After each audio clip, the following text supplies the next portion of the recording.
but I think you'll like my new hobby, which is identifying words that don't seem like their definitions. Like a word that you see a word and like obviously maybe you don't know exactly what it is, but you feel like, well, I know what kind of word it is. It's giving me some kind of indication of what it means. And then you find out it means nothing like, I don't mean kind of what it sounds like. But anyway, the one for today this is my word for today that just does not mean what you would think it would mean given the way it rolls off your tongue. And that word is erstwhile. A word that for many years I would just read and never looked up. And because I thought I knew what it meant, because it seemed like always to be in context with meaning, I thought like, somebody who's really into it. That's like the erstwhile reporter. Oh, that's going to be a reporter that you're not going to be able to keep down. They're going to be up at 3 o'clock. They're an erstwhile reporter. And then I found out it means former. Erstwhile, used to be a reporter.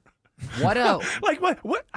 How does that word, someone who did something formerly, erstwhile? Where did you see it today? Or was it just been floating around recently? It's been floating around in my head for a while. Oh, okay. When I read, sometimes I'll read stuff on the iPad. And the beauty of that is you don't have to carry a dictionary around with you. And then if you don't really, and I'm doing this more and more as I'm getting older, it's like, stop thinking you know what words mean. It actually stop down and find out what that word means. That's a good habit. And on the iPad, you just have to press the word. There's a dictionary in there, and it tells you what it is. And I'm finding out all kinds of words that for years I thought, doesn't erstwhile sound like somebody you'd have to tell to calm down? All right, look, I know you're. Get a little erstwhile here. Come on, let's dial it back a little bit.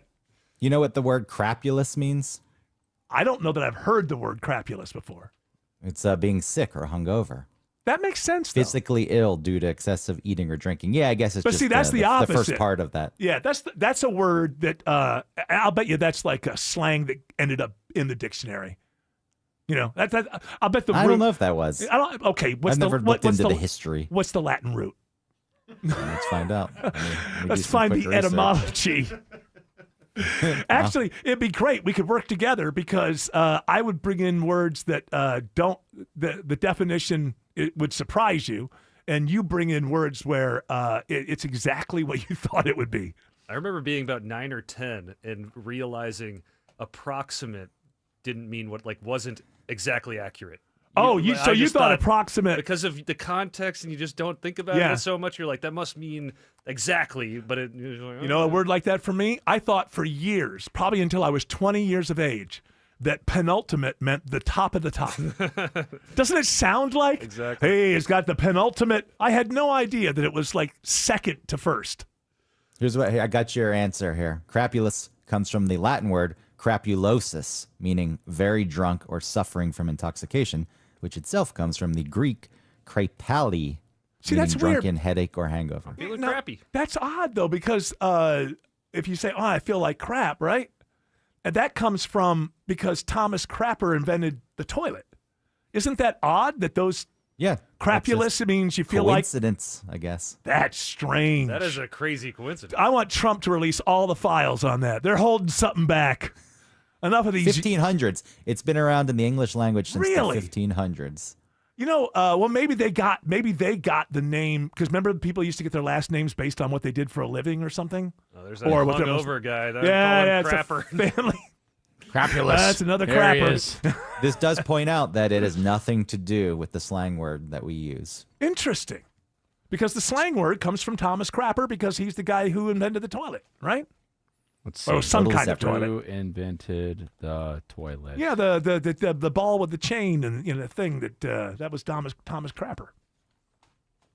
Yes, it was. So it was a real last Stop name. shaking your Says head. he was a scroll up there, Stefan, again. Successful plumber and businessman in London. Yeah. He did not invent the toilet, but he held 9 patents for plumbing improvements. Okay. And was a master at Close marketing. enough. Okay, part of it is that he put the ball on the chain. He was the flushing part of it. He was the flushing I think. part of it. Sir John Harrington is the one that invented the flushing toilet. That's why he's a knight.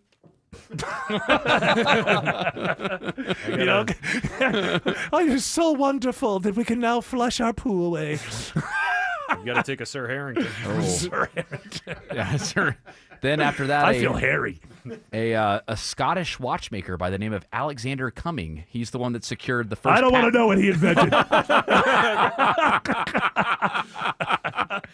Apparently, he got the first patent. And then, Really? yeah, then Thomas Crapper gets some credit later What on. did they just get? What were they? Some sort of lampoon show or something with fake last names? Hey, it's Jim Drunkard. Come join the party. Chinwave Aponya Cook says it is